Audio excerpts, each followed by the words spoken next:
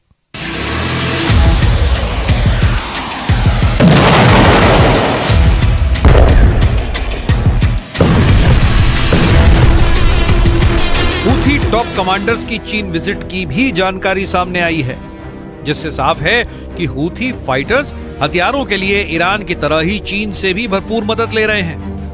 मगर चीन ने अब तक इन आरोपों पर कोई भी जवाब देना जरूरी नहीं समझा है। एक तरफ हूथी लड़ाके इजराइल को पटकनी देने के लिए ताकत बढ़ा रहे हैं, तो दूसरी तरफ इजराइल का पूरा फोकस हमास के सफाए पर लगा है। गाजा में हमास पर इजराइल के भयानक हमले तेज होते जा रहे हैं। इजराइल की सेना ने पिछले 72 घंटों में गाजा पट्टी पर 94 हवाई हमले किए हैं। जमीनी ऑपरेशन में भी आईडीएफ ने टैंक से गोलेबारी शुरू कर दी है। न्यूज एजेंसी सिन्हुआ की रिपोर्ट के मुताबिक गाजा में जितनी मौत हमले में नहीं हुई, उससे ज्यादा मौत मलबे में फंसकर लोगों की हुई है। वहीं इजराइल ने दावा किया है कि गाजा में ताजा हमले में हमास का वॉर हेडक्वार्टर जमींदोज कर दिया गया है। इजराइल ने बेत हनोन के नजदीक उत्तरी गाजा में एक पूरे आवासीय परिसर को ध्वस्त कर दिया। आईडीएफ ने दावा किया है कि इमारत का इस्तेमाल हमास के टॉप कमांडर कमांड सेंटर के लिए कर रहे थे। हमास के टेरर हेडक्वार्टर से anti tank firing position, booby trap, सुरंगें और रॉकेट लॉन्चर से इजराइल पर हमले किए जा रहे थे, जिसे बम बरसाकर इजराइल ने मिट्टी में मिला दिया है। इजराइल के भीषण हमले से दहल रहे हमास के एक बंधक का वीडियो रिलीज करके नेतन्याहू की टेंशन फिर बढ़ा दी गई है। वीडियो 7 अक्टूबर को बंदी बनाई गई 19 साल की इजराइल की सैनिक लीरी अलबाग का बताया जा रहा है। वीडियो में लीरी दर्द से टूटी और बदहवास दिख रही है। हमास के जारी किए गए इस 3.5 मिनट के वीडियो में अलबाग पिछले 450 से अधिक दिनों तक कैद में रखे जाने के बारे में बता रही है। वीडियो जारी होने के बाद लीरी की मां ने बेटी के जिंदा होने की जानकारी मिलने की बात कही। हालांकि वीडियो को देख पाने की हिम्मत वो नहीं जुटा पाई। टाइम्स ऑफ इजराइल के मुताबिक लीरी के परिवार ने कहा कि ये उनकी बेटी और बहन नहीं है जिसे हम जानते थे। लीरी बुरे हालात में है। हमास ने लीरी को 4 और जवानों के साथ बंदी बनाया था। गाजा बॉर्डर के पास नाहल ओज सैन्य अड्डे पर तैनात लीरी को किडनैप कर हमास लगातार उन्हें अलग अलग ठिकाने पर छिपाता रहा है। लेकिन लीरी का वीडियो रिलीज कर अब हमास ने प्रेशर नेतन्याहू पर और बढ़ा दिया है। इस बीच नेतन्याहू ने इमरजेंसी मीटिंग बुलाई है। सर्जरी के बाद नेतन्याहू फिर से एक्टिव हो गए हैं। इजरायली सेना रेडियो की रिपोर्ट के मुताबिक नेतन्याहू ने रविवार को रक्षा मंत्री इजराइल कॉट्स, राष्ट्रीय सुरक्षा मंत्री इटमार बेन गवीर और वित्त मंत्री बेजेल स्मोट्रिच के साथ तत्काल सुरक्षा बैठक बुलाई है।